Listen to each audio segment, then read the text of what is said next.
Hello students, आज के इस वीडियो लेक्चर में हम लोग कंटिन्यू करेंगे सॉल्यूशन का लेक्चर नंबर 3 और आज के इस लेक्चर में हम देखेंगे नॉर्मलता किसे कहते हैं, नॉर्मलता, टेम्परेचर डिपेंडेंट, इंडिपेंडेंट कैसी कंसंट्रेशन टर्म है। इसके अलावा और भी जो हमारे पास कंसंट्रेशन टर्म बची हुई थी जैसे कि मोल प्रभाज और प्रतिशतता, इन सब का हम लोग क्या करेंगे, अध्ययन करेंगे। तो सबसे पहले हम स्टार्ट करते हैं नॉर्मलता।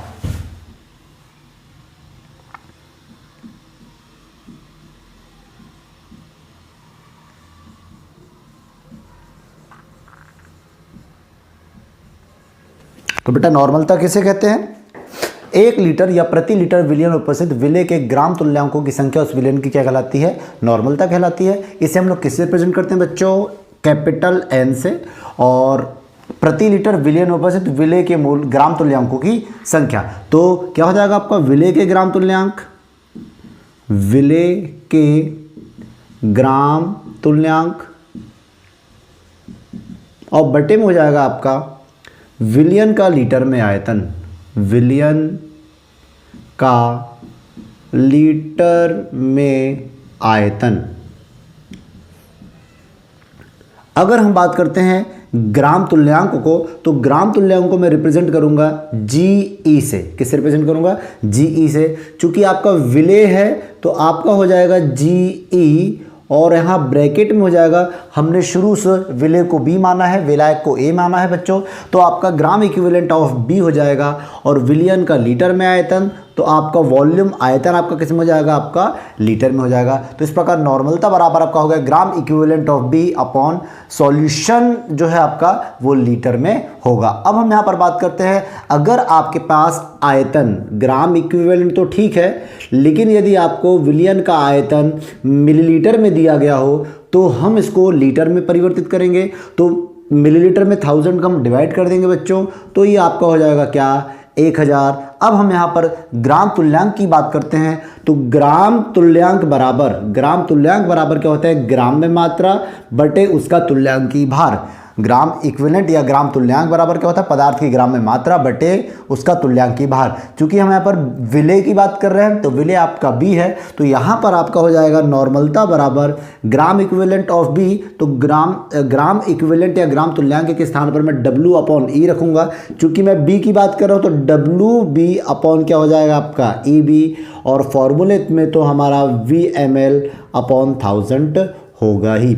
इसके अलावा अगर हम बात करते हैं तुल्यांकी भार की, तो तुल्यांकी के भार को हम लोग किससे प्रदर्शित करते हैं, ई से प्रदर्शित करते हैं। तुल्यांकी भार बराबर होता है आपका अणुभार बटे क्या होता है आपका एन फैक्टर। एक्चुअल में एन फैक्टर क्या होता है, इसके लिए हम लोग अभी एग्जाम्पल्स देखेंगे, लेकिन ई यानी तुल्यांकी भार बराबर आपका क्या हो जाएगा, अणुभार बटे एन फैक्टर। तो मैं यहाँ पर अगर तुल्यांकी भार के स्थान पर अणुभार व एन फैक्टर रखूँ तो जो मेरा नॉर्मलता जो है वह हो जाएगा आपका W B upon E B के प्लेस पर आपका हो जाएगा molar mass upon N factor. तो एन फैक्टर आपका चला जाएगा आपका ऊपर, यहाँ फॉर्मूले में 1000 है ही, और यहाँ वॉल्यूम हो जाएगा आपका आयतन किस में हो जाएगा, मिलीलीटर में। अब हम बात करते हैं जो नॉर्मलता, जो सांद्रता पद दी गई हमारे पास, नॉर्मलता सांद्रता पद टेम्परेचर डिपेंडेंट है, टेम्परेचर इंडिपेंडेंट है। तो हम यहाँ देखते हैं, हमने इसके पहले लेक्चर में देखा है कि टेम्परेचर डिपेंडेंट जो टर्म होगी वो किससे संबंधित होगी, आयतन से संबंधित होगी, और टेम्परेचर इंडिपेंडेंट जो टर्म होगी वो मास से संबंधित होगी। यानी जो टर्म है नॉर्मलता वह किससे संबंधित है बच्चों, वह है आयतन से संबंधित। क्योंकि आपका विलेय और विलियन में चलेगी किसकी, विलियन की, और विलियन के लीटर की या भार की बात की गई है तो किसकी बात की गई, लीटर आपका आयतन से संबंधित है। और अगर आयतन से संबंधित है तो टेम्परेचर डिपेंडेंट होगा बच्चों या टेम्परेचर इंडिपेंडेंट। तो ये होगा आपका टेम्परेचर डिपेंडेंट। कैसा होगा, टेम्परेचर डिपेंडेंट कंसंट्रेशन टर्म। इसका मतलब कि यह जो सांद्रता पद है तापमान पर निर्भर करता है। अगर आपने तापमान परिवर्तित कर दिया तो नॉर्मलता भी क्या हो जाएगी, परिवर्तित हो जाएगी। अब हम बात करते हैं इसकी इकाई की, तो इसकी इकाई जो होगी, इकाई नॉर्मलता की जो इकाई होगी, ऊपर क्या है बच्चों यहाँ पर ग्राम तुल्यांक, तो हो जाएगा आपका ग्राम तुल्यांक बटे लीटर। तो इक्वेशन यूनिट जो हो जाएगी हमारी क्या हो जाएगी, ग्राम तुल्यांक प्रति लीटर। अब हम बात करते हैं यहाँ पर नॉर्मलता और मोलरता में संबंध की, relationship between normality and molarity. तो बच्चों हमने ये देखा था relationship between normality and molarity.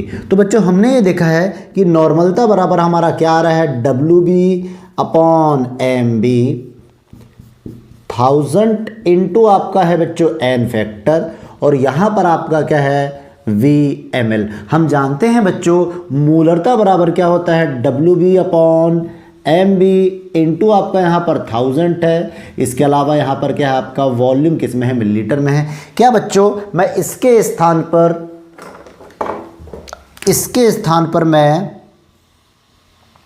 मोलरता रख सकता हूं क्या, तो हाँ मैं इसके स्थान पर मोलरता रख सकता हूं। तो हमारा इक्वेशन जो हो जाएगा क्या हो जाएगा, नॉर्मलता बराबर मोलरता इंटू n फैक्टर। अगर आपके पास कोई भी प्रश्न आए और उसमें नॉर्मलता पूछा हो तो हम नॉर्मलता निकालने से पहले मोलरता निकाल लेंगे, और उस मोलरता का हम लोग किससे गुणा कर देंगे, n फैक्टर से क्या कर देंगे, गुणा कर देंगे। हम चाहें तो यहाँ पर नॉर्मलता, मोलरता और सामर्थ्य में भी हम यहाँ पर रिलेशनशिप बना सकते हैं, और अगर हमें एक चीज़ दी गई हो जैसे सामर्थ्य दिया गया होगा तो हम नॉर्मलता भी निकाल सकते हैं और इसकी मोलरता भी निकाल सकते हैं। तो अब हम डिस्कस करेंगे बच्चों यहाँ पर n फैक्टर पे, किस पे, n फैक्टर पे।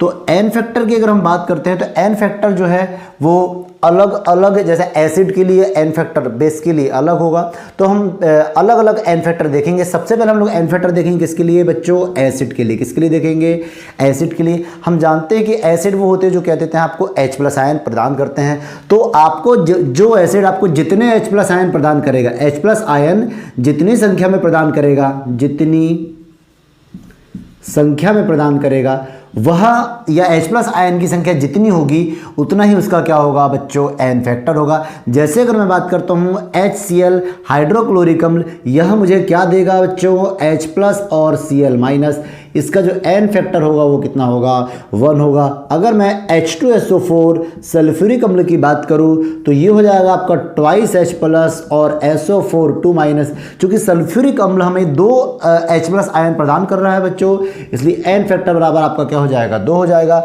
इसके अलावा अगर हम बात करते हैं H2CO3 कार्बोनिक अम्ल की बात करते हैं तो यहाँ पर भी हमें कितना दिखाई दे रहा है, 2H+, और ये हो जाएगा आपका CO3 2- हो जाएगा बच्चों, CO3 2-, यहाँ भी n फैक्टर कितना हो जाएगा आपका, 3। हम बात करते हैं दूसरा किसका, ऑक्सो अम्ल। किसकी बात करें हम लोग यहाँ पर, ऑक्सो अम्ल की अगर बात करते हैं, ऑक्सी एसिड ये हो जाएगा आपका अम्ल, ये हो जाएगा आपका ऑक्सो अम्ल। तो ऑक्सो अम्ल में भी आपको जितनी आपको क्या देंगे, H+ की संख्या जितनी होगी बच्चों उतना ही उसका क्या होगा, n फैक्टर। जैसे हम बात करते हैं यहाँ पर H3PO4, H3PO3 और आपका H3PO2। हम यहाँ पर अगर सिंपली अगर हम लोग देखें यहाँ पर साधारणतः तो हमें कितने हाइड्रोजन दिखाई दे रहे हैं, यहाँ पर 3 हाइड्रोजन दिखाई दे रहे हैं। हमें ऐसा लग रहा होगा कि n फैक्टर कितना है, 3 है, लेकिन एक्चुअल में ऐसा नहीं है बच्चों। इसका n फैक्टर कितना होता है, 3, इसका 2 और इसका कितना होता है, 1 होता है। चूंकि ये ऑक्सी अम्ल है, चूंकि ये क्या है आपके ऑक्सी अम्ल है, तो जैसे पहला ऑक्सी अम्ल जो मैं ले रहा हूँ उसका नाम है आपका फास्फोरिक एसिड। तो फास्फोरिक एसिड चूंकि एक ऑक्सी अम्ल है तो यह क्या होगा आपका, जो आपका सेंट्रल एटम है, केंद्रीय परमाणु है फास्फोरस, इसके साथ कम से कम एक डबल बॉन्ड O बनेगा और कम से कम एक सिंगल बॉन्ड क्या बनेगा बच्चों, H बनेगा। अब इतना बनाने के बाद मैं यहाँ पर देख रहा हूँ मेरे पास कितने हाइड्रोजन बचे हैं, यहाँ पर मेरे पास यहाँ पर 2 हाइड्रोजन बचे हुए हैं और 2 यहाँ पर ऑक्सीजन जो बचे हुए हैं मैंने जिनका यूज नहीं किया हूँ। एक ऑक्सीजन एक हाइड्रोजन के साथ क्या बना लेगा बच्चों, OH, और दूसरा हाइड्रोजन दूसरे के साथ क्या बना लेगा, OH बना लेगा। चूंकि यहाँ पर ऑक्सीजन हाइड्रोजन के साथ जुड़ा हुआ है तो ऑक्सीजन हाइड्रोजन के इलेक्ट्रॉन को अपनी ओर आकर्षित कर लेगा और आसानी से यहाँ पर H+ आयन बाहर निकल जाएगा। तो यहाँ पर हम देख रहे हैं ये हमें एक H+ देगा, दूसरा H+ ये देगा, तीसरा H+ मुझे ये देने वाला है। तो इस प्रकार यहाँ पर n फैक्टर जो होगा बच्चों वो कितना होगा आपका, 3 होगा। मैं यहाँ पर ऐसा भी बोल सकता हूँ जितने ऑक्सी अम्ल में आपके पास OH- आयन रहेंगे उतनी ही इसकी क्या रहेगी, n फैक्टर। तो इस प्रकार जो फास्फोरिक अम्ल है उसमें n फैक्टर कितना है, 3 है। हम बात करते हैं H3PO3 की, अगर हम बात करते हैं इसको हम फास्फोरस अम्ल कहेंगे। इसमें मैं फास्फोरस कम से कम एक डबल बॉन्ड O, कम से कम एक सिंगल बॉन्ड OH। अब यहाँ पर मैं देखूंगा कि मेरे पास कितने ऑक्सीजन बचे हैं बच्चों, एक ऑक्सीजन मेरे पास बचा हुआ है और हाइड्रोजन मेरे पास कितने हैं, 2 हाइड्रोजन बचे हुए हैं। एक ऑक्सीजन एक हाइड्रोजन के साथ क्या बना लेगा बच्चों, आपका OH। एक हाइड्रोजन अभी मेरे पास अवेलेबल है, यह आपका हो जाएगा क्या, हाइड्रोजन। मैंने आपको जैसे इसके पहले बताया है कि जितने OH होंगे उतना ही क्या होगा यहाँ पर n फैक्टर होगा। आप यह कहेंगे कि यहाँ हाइड्रोजन क्यों नहीं निकल रहा है भाई, तो उसका कारण यह है कि फास्फोरस और हाइड्रोजन के बीच में इलेक्ट्रोनेगेटिविटी यानी विद्युत ऋणात्मकता में ज़्यादा अंतर नहीं होता, जिसके कारण यहाँ के इलेक्ट्रॉन फास्फोरस अपनी ओर आकर्षित नहीं कर पाता, जिससे यहाँ का हाइड्रोजन H+ के रूप में बाहर नहीं निकलता। जबकि ऑक्सीजन बहुत ज़्यादा ऋण विद्युत तत्व है हाइड्रोजन की तुलना में, अतः ऑक्सीजन यहाँ के इलेक्ट्रॉन को, सहसंयोजी बंध के इलेक्ट्रॉन को अपनी ओर आकर्षित कर लेता है और हाइड्रोजन H+ के रूप में बाहर निकल जाता है। यहाँ जो होगा आपका n फैक्टर कितना होगा बच्चों, 2 होगा। अब बचा है आपका H3PO2 की अगर मैं बात करूं तो H3PO2 का जो n फैक्टर होगा हम यहाँ देखते हैं। यहाँ जो है आपका, मैं इसको रब कर देता हूं,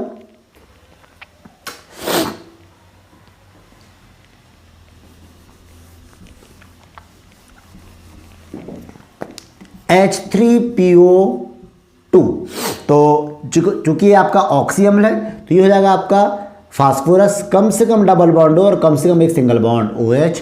अब यहाँ देख रहे हैं हमारे पास 2 ऑक्सीजन यूज हो चुके हैं, लेकिन हाइड्रोजन अभी भी हमारे पास कितने बच्चों, 2 हाइड्रोजन। तो ये एक हाइड्रोजन और ये आपका क्या, दूसरा हाइड्रोजन। चूंकि यहाँ पर एक OH है इसलिए इसका n फैक्टर कितना होगा, आपका 1 होगा। तो इस प्रकार आप यहाँ पर हाइड्रोजन देखकर सीधे यह नहीं बता सकते कि n फैक्टर कितना है। तो इस प्रकार ये एसिड के हमने और ऑक्सी अम्ल और ऑक्सी अम्ल के हमने n फैक्टर देख लिया है। अब हम बात करेंगे बेस के n फैक्टर। हम सभी जानते हैं बेस क्या होते हैं बच्चों, अकॉर्डिंग टू आर्हेनियस के अनुसार क्षार वे होते हैं जो जल में घुलकर हमें क्या प्रदान करते हैं, हाइड्रोक्साइड आयन प्रदान करते हैं। तो हम यहाँ पर देखेंगे बेस के लिए n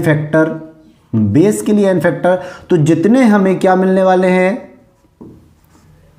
OH माइनस आयन हमें मिलने वाले हैं, उतना ही उसका क्या होगा, आपका n फैक्टर। जैसे मैं बात करता हूँ NaOH की, NaOH मुझे आपका जल में घुलकर Na+ और OH माइनस देने वाला है। यहाँ पर n फैक्टर कितना होगा आपका 1, चूंकि मुझे ये कितने OH माइनस दे रहा है, 1। इसके अलावा बात करता हूँ कैल्शियम हाइड्रोक्साइड की, तो कैल्शियम हाइड्रोक्साइड हमें टूट कर क्या देने वाला है, Ca2+ और ट्वाइस OH माइनस।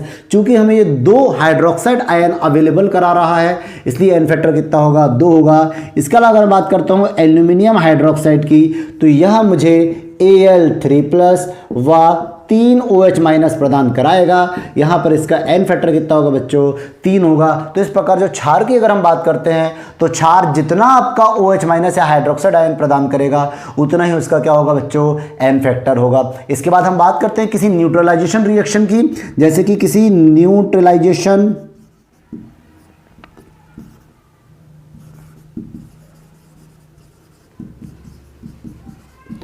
उदासीनीकरण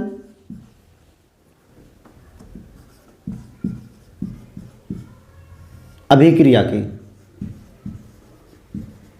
तो उदासीनीकरण में ऐसी अभिक्रिया होगी जिसमें आपका अम्ल और क्षार दोनों भाग लेंगे। तो जैसे अगर फास्फोरिक अम्ल की मैं बात करूं H3PO4, मैं यहां पर केवल अगर एक NaOH ले रहा हूं तो मुझे यहां पर यह आपका एसिड है और यह आपका क्या है, बेस है। चूंकि फास्फोरिक अम्ल वैसे देखा जाए तो कितने H+ दे सकता है हमें, 3 H+ हमें प्रदान कर सकता है, किंतु मैंने यहाँ पर कितने NaOH लिया है, केवल एक NaOH लिया है। तो मुझे यहाँ पर केवल एक हाइड्रोजन, यहाँ से यहाँ का एक OH और यहाँ का H क्या बना लेगा, पानी बना लेगा। बचा क्या बच्चों, आपका हो जाएगा H2NaPO,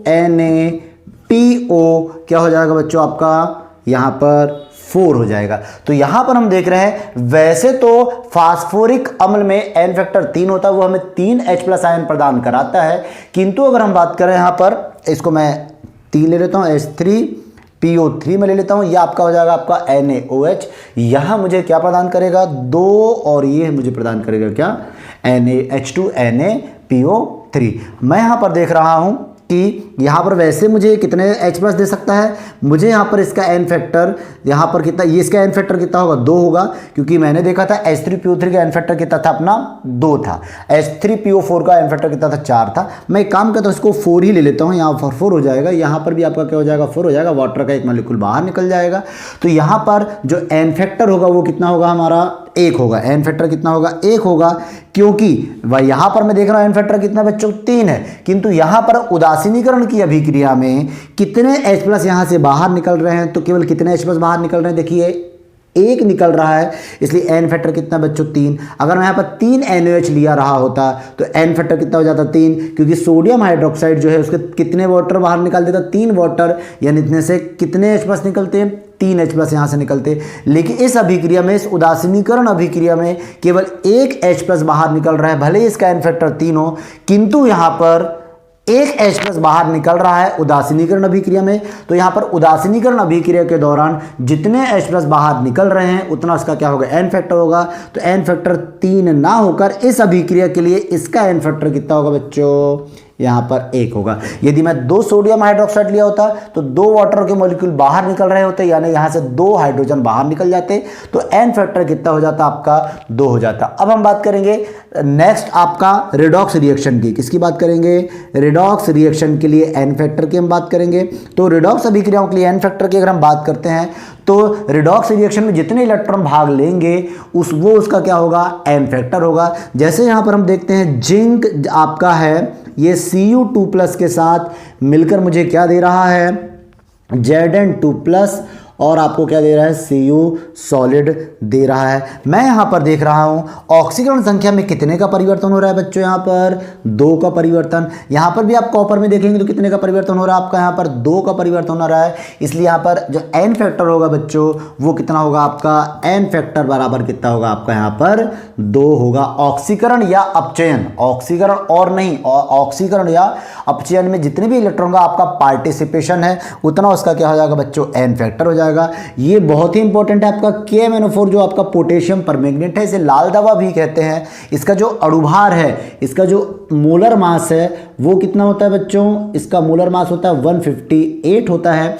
हम बात करते हैं यहाँ पर इसके तुल्यांकी भार की, तो हमें पता है बच्चों तुल्यांकी भार बराबर क्या होता है, अणुभार बटे एन फैक्टर। एक्चुअल में जो आपका KMnO4 होता है, KMnO4 जो होता है वह एसिड यानी कि आपका H+ के साथ, बेस यानी आपका हाइड्रोक्साइड, और न्यूट्रल मीडियम यानी कि किसके साथ, वाटर के प्रेजेंस में हमें अलग अलग प्रकार के मैग्नीज आयन प्रदान करता है। आपका KMnO4 की अगर बात करते हैं तो KMnO4 में जो मैग्नीज इसकी ऑक्सीजन संख्या हम देखते हैं तो पोटेशियम की कितनी होती है +1, मैग्नीज को हम X ले लेंगे, ऑक्सीजन पे कितना आवेश होता है -2, ये हो जाएगा आपका -8 बराबर 0। तो X इक्वल टू कितना हो जाएगा बच्चों +7, ये आपका कितना हो जाएगा +7। हम बात करते हैं KMnO4 की, तो KMnO4 H+ यानी अम्लीय माध्यम में, H+ यानी कि कौन से माध्यम में, हमें अम्लीय माध्यम में हमें क्या प्रदान करता है बच्चों, हमें ये प्रदान करता है Mn2+। हम यहाँ ऑब्जर्व करेंगे 7 और 2 में, 7 और +2 में कितने का अंतर है बच्चों,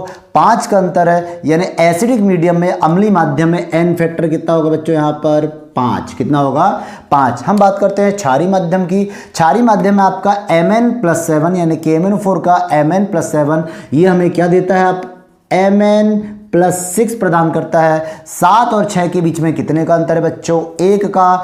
एन फैक्टर कितना होगा आपका यहाँ पर 1 होगा। बात करते हैं उदासीन यानी जल आपका उदासीन होता है, इसमें आपका KMnO4 परिवर्तित होकर किस में परिवर्तित हो जाता है आपका Mn+4 में। मैं यहाँ पर देखूंगा 7 और 4 के बीच में कितने का अंतर है, 3 का। यहाँ एन फैक्टर कितना हो जाएगा बच्चों 3 हो जाएगा। तो इस प्रकार KMnO4 का अगर आपको तुल्यांकी भार पूछ लिया जाए तो हमें पता है कि तुल्यांकी भार बराबर क्या होता है, अणुभार बटे एन फैक्टर। अगर आपसे बोला अम्लीय माध्यम में, कौन से माध्यम में, अम्लीय माध्यम में अगर आपको तुल्यांकी भार पूछा अम्लीय माध्यम में, तो अम्लीय माध्यम में हो जाएगा आपका तुल्यांकी भार E बराबर अणुभार बटे एन फैक्टर कितना है बच्चों, अम्लीय माध्यम में कितना है आपका 5। अगर आपसे बोला क्षारीय माध्यम में, तो क्षारीय माध्यम में अगर हम देखेंगे एन फैक्टर कितना है बच्चों, तुल्यांकी भार बराबर 158 अपॉन एन फैक्टर कितना है आपका 1, तो कितना हो जाएगा आपका 1। और बचा आपका उदासीन माध्यम,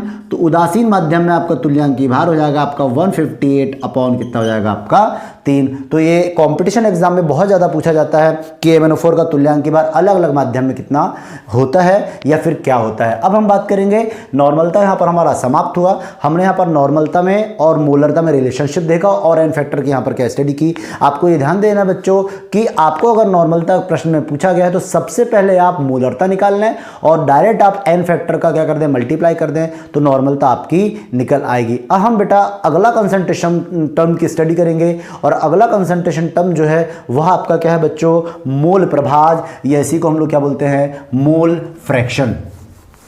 तो मोल प्रभाज की अगर हम बात करें तो मोल प्रभाज को हम लोग दर्शाते हैं किससे बच्चों, एक्स से। किससे दर्शाते हैं हम लोग, एक्स से। और मोल प्रभाज जो होता है वह जो होता है आपका मोल प्रभाज किसी भी सॉल्यूशन के लिए या विलयन के लिए क्या होता है आपका, इकाई या कितना होता है बच्चों, 1 होता है। ठीक है। अब अगर हम बात करते हैं मोल प्रभाज की, तो मोल प्रभाज जो है उसे हम किससे प्रदर्शित कर रहे हैं, एक्स से। किससे प्रदर्शित कर रहे हैं, एक्स से। मोल फ्रैक्शन, और इसे हम क्या कहेंगे, मोल प्रभाज।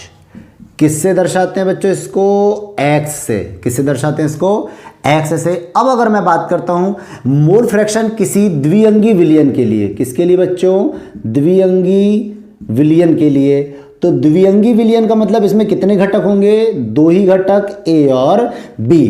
तो जैसे अगर मैं बात करता हूं विलेय का मूल प्रभाज, किसका मूल प्रभाज बच्चों, विलेय का मूल प्रभाज। तो विलेय का मूल प्रभाज यानी कि मैं किसकी बात कर रहा हूं बच्चों, आसान सी बात है, मैं बी की बात कर रहा हूं। तो जिसका मूल प्रभाज यानी कि आपका एक्स मूल प्रभाज, और ये हो जाएगा आपका क्या, बी। तो आपका एक्स बी का मतलब विलेय, और एक्स यानी कि ये क्या हो जाएगा आपका मूल प्रभाज। तो जिसका मूल प्रभाज, किसका मूल प्रभाज यहां पर बेटा, बी का। तो बी का मूल प्रभाज, तो बी के ही मोलों की संख्या बटे कुल मोलों की संख्या। यहां पर कितने घटक हैं आपके, 2। तो आपका यहां पर हो जाएगा Na और Nb। इस प्रकार हम देखेंगे विलायक का मूल प्रभाज। तो विलायक का मोल प्रभाज, चूंकि विलायक को हमने शुरू से ए से प्रदर्शित किया, तो ये आपका क्या हो जाएगा, x a is equal to a के मोल बटे यहां पर क्या हो जाएगा, कुल मोल। अब यहां पर हम देखेंगे, मैंने जैसे कि आपको बताया कि विलयन का मोल प्रभाज क्या होता है बच्चों, इकाई होता है, इकाई होता है। तो आपका विलयन में क्या क्या है आपका, ए और बी। तो दोनों का मूल प्रभाज आपका एक्स ए प्लस एक्स बी बराबर कितना होगा बच्चों, 1 होगा। मैं एक्स ए के स्थान पर क्या रख सकता हूं, Na upon Na plus N B, plus X B के प्लेस पर N B upon Na plus Ne बराबर क्या हो जाएगा बेटा आपका 1। हम चाहें तो Na के प्लेस पर मूलों की संख्या बराबर क्या होता है बच्चों, ग्राम में मात्रा बटे आणविक द्रव्यमान। चूंकि किसकी ग्राम में मात्रा है बच्चों, ए की ग्राम में मात्रा है, तो आपका हो जाएगा WA अपॉन MA, और अपॉन तो बेटा आपका WA upon MA plus WB upon MB हो जाएगा। ठीक उसी प्रकार बच्चों मैं यहाँ पर भी कर सकता हूँ, NB बराबर क्या हो जाएगा बच्चों, WB upon MB upon Na के प्लेस पर WA upon MA plus WB upon क्या हो जाएगा बच्चों, MB हो जाएगा। आप यहाँ पर ये बताएं बच्चों, इसकी कोई इकाई हो सकती है क्या, ऊपर भी मोल है नीचे भी मोल है, तो इसकी कोई इकाई होगी क्या, नहीं होगी। यह कैसा होगा आपका, यूनिटलेस। कैसा होगा बच्चों, ये यूनिटलेस होगा। बात करते हैं इसकी, टेम्परेचर डिपेंडेंट है, टेम्परेचर इंडिपेंडेंट है। बेटा आपको कहीं पर भी यहाँ पर वॉल्यूम दिखाई दे रहा है क्या, कहीं पर भी आपको आयतन से संबंधित टर्म दिखाई दे रहा है क्या, नहीं, हमें केवल भार से संबंधित टर्म दिखाई दे रही है। और भार से संबंधित टर्म जो होती है टेम्परेचर इंडिपेंडेंट होती है, यानी जो आपका एक्स है वह टेम्परेचर इंडिपेंडेंट कंसंट्रेशन टर्म होगी। कैसी होगी, टेम्परेचर इंडिपेंडेंट कंसंट्रेशन टर्म। यह तापमान पर निर्भर नहीं करती। सबसे ज़्यादा हम लोग इस चैप्टर में जो यूज़ करने वाले हैं वो टेम्परेचर इंडिपेंडेंट टर्म यूज़ करने वाले हैं। जैसे एक्स की बात करेंगे तो राउल्ट के नियम में हम लोग एक्स का यूज़ करेंगे बच्चों, जबकि मोललता जो आपका स्मॉल एम, दूसरी कंसंट्रेशन जो आपकी टेम्परेचर इंडिपेंडेंट टर्म है उसको हम लोग यूज़ करेंगे अणुसंख्या गुणधर्म कॉलिगेटिव प्रॉपर्टीज़ में। तो इस प्रकार हमारा मोल फ्रैक्शन यहाँ पर कंप्लीट हुआ। मोल फ्रैक्शन जो है आपका कैसा है, यूनिटलेस है और टेम्परेचर इंडिपेंडेंट कंसंट्रेशन टर्म है। अब हम बढ़ते हैं नेक्स्ट कंसंट्रेशन टर्म की ओर, और जो नेक्स्ट कंसंट्रेशन टर्म है वो आपका क्या है बच्चों, ppm। इसे हम लोग बोलते हैं बेटा पार्ट्स प्रति मिलियन। ओके, पार्ट्स प्रति मिलियन का मतलब होता है बेटा आपका यहाँ पर 10 लाख, तो ये आपका हो जाएगा इकाई, दहाई, सैकड़ा, हजार, 10,000, लाख, और ये हो जाएगा क्या आपका 10 लाख। मैं इसको और क्या लिख सकता हूँ बेटा, 10 की घात 1 2 3 4 5 6, कितना हो जाएगा आपका 10 की घात 6। सबसे पहली बात तो पार्ट प्रति मिलियन की अगर हम बात कर रहे हैं तो पार्ट प्रति मिलियन का हम लोग यूज़ कब करते हैं, जब किसी विलयन में विलेय की मात्रा बहुत ही कम हो, जब किसी विलयन में विलेय की मात्रा, विलेय की सांद्रता बहुत ही कम हो बच्चों, तो उस समय हम लोग जो कंसंट्रेशन टर्म यूज़ करते हैं वो आपकी होती है पार्ट प्रति मिलियन। जैसे कि हम बात करते हैं जल की कठोरता, हार्डनेस ऑफ वाटर की बात करते हैं, तो जल की कठोरता जो होती है वह भी ppm में मापी जाती है। इसके अलावा जो पॉल्यूशन होता है, पॉल्यूशन आपका जो प्रदूषण होता है, प्रदूषण में जो आपके प्रदूषक जो होते हैं आपके, उनकी जो मात्रा होती है वायु के कंपेयर में बहुत ही कम होती है, नेग्लिजिबल, नगण्य होती है। इसीलिए वहां पर जो प्रदूषण मापा जाता है किस में मापा जाता है आपका ppm में। तो इस टर्म का यूज हम लोग केवल तब करेंगे जब विलेय जो होगा वह विलायक है विलियन की अपेक्षा बहुत ही कम मात्रा में होगा, तो उस समय हम लोग कौन सी कंसंट्रेशन टर्म यूज करेंगे बच्चों, पार्ट प्रति मिलियन। तो पार्ट प्रति मिलियन आपके हम देखेंगे घटक आपका कैसा है, द्विअंगी घटक है, तो द्विअंगी घटक के लिए हम पार्ट प्रति मिलियन अगर हम निकालें तो ppm ऑफ ppm, एक काम करता हूं मैं, विलेय का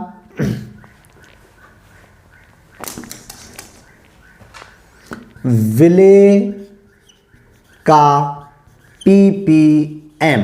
अब ppm आपका बेटा दो प्रकार से हो सकता है, पहला हो सकता है आपका भारानुसार, पहला हो सकता है आपका कैसा बच्चों भारानुसार, और दूसरा हो सकता है आपका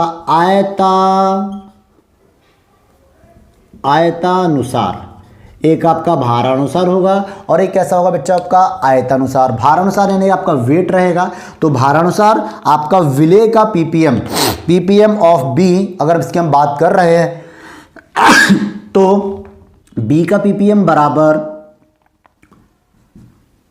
b की ग्राम में मात्रा बटे कुल ग्राम में मात्रा और इनटू, चूंकि मिलियन यहां पर हमें दिखाई दे रहा है तो कितना हो जाएगा 10 की घात 6। ठीक उसी प्रकार अगर आयतानुसार अगर हो बच्चों, ये भारानुसार यानी W और ये आपका आयतानुसार अगर हो तो ये आपका V, तो क्या हो जाएगा बच्चों आपका VB अपॉन विलेय का ppm बराबर VB VA plus VB into क्या हो जाएगा बच्चों 10 की घात 6। ppm की अगर हम बात करें बच्चों तो ppm जो है इसकी कोई इकाई होगी क्या, ऊपर भी भार नीचे भी भार, कैंसिल हो जाएगी यूनिट, आयतन ऊपर भी और नीचे भी आयतन जो आपकी यूनिट हो क्या हो जाएगी आपकी कैंसिल हो जाएंगी। जो भारानुसार ppm हो या आयतानुसार ppm हो, दोनों कैसे होंगे आपकी यूनिटलेस होंगी। अगर टेम्परेचर डिपेंडेंट की बात करें और टेम्परेचर इंडिपेंडेंट की बात करें तो उसमें भार है बच्चों, इसलिए टेम्परेचर इंडिपेंडेंट टर्म होगी, जबकि इसमें आयतानुसार ppm है, यह टेम्परेचर कैसा होगा इंडिपेंडेंट कंसंट्रेशन टर्म होगा। अब अंतिम आपका जो सांद्रता पद है वह है आपका बेटा प्रतिशतता। वह क्या है आपका प्रतिशतता। तो प्रतिशतता की अगर हम बात करते हैं तो बेटा आपका क्या परसेंटेज। तो प्रतिशतता भी आपके 3 प्रकार से होते हैं बच्चों। पहला होता है आपका भारानुसार प्रतिशतता, भारानुसार प्रतिशतता। दूसरा होता है बच्चों आपका आयतनानुसार प्रतिशतता, और लास्ट है आपका बच्चों भार आयतन प्रतिशतता। सबसे पहले बात करते हैं हम लोग किसकी, भारानुसार प्रतिशतता।